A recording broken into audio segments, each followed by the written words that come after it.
உங்கள் தந்திவன் தொலைக்காட்சியில் பிரம்மாண்டமான காட்சி அமைப்புகளுடன் சாணக்கிய தந்திரம் தினமும் இரவு 8 மணிக்கு.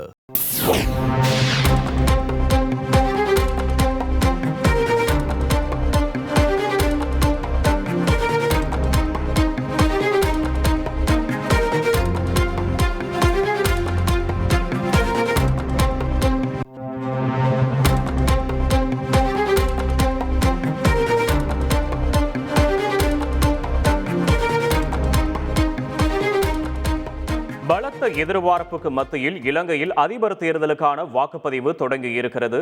மேலதிக தகவலை செய்தியாளர் கிஷாந்தன் வழங்க கேட்போம். கிஷாந்தன், வணக்கம். கள நிலவரங்களை பதிவு பண்ணலாம். கிஷாந்தன், வணக்கம். இலங்கையின் 9வது நிறைவேற்று அதிகாரம் கொண்ட ஜனாதிபதியை தெரிவு செய்வதற்காக இன்று காலை 7 மணிக்கு வாக்களிப்பு ஆரம்பமாகியுள்ளது. மக்கள் மிகுந்த ஆர்வத்துடன் தமது வாக்குச்சாவடிகளில் சென்று வாக்களிப்பு நடவடிக்கைகளை மேற்கொள்வதை காணக்கூடியதாக இருக்கின்றது. இதன்படி வாக்காளர்கள் அனைவரும் சரியான ஆவணங்களுடன் வாக்குச்சாவடிகளுக்கு சென்று உரிய நேரத்தில் தமது வாக்குகளை பதிவு செய்யுமாறு இலங்கை தேர்தல் ஆணையாளர் கோரிக்கை விடுத்துள்ளார். இம்முறை ஜனாதிபதி தேர்தலில் வாக்களிக்க 1,71,352 பேர் வாக்களிக்க தகுதி பெற்றுள்ளனர்.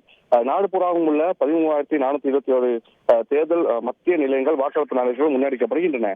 இந்த சூழ்நிலை தற்போது இலங்கையில் காணப்படுகின்றது. விவரங்களுக்கு நன்றி கிஷாந்தன். உங்கள் தந்திவன் தொலைக்காட்சியில் பிரம்மாண்டமான காட்சி அமைப்புகளுடன் சாணக்கிய தந்திரம் தினமும் இரவு 8 மணிக்கு.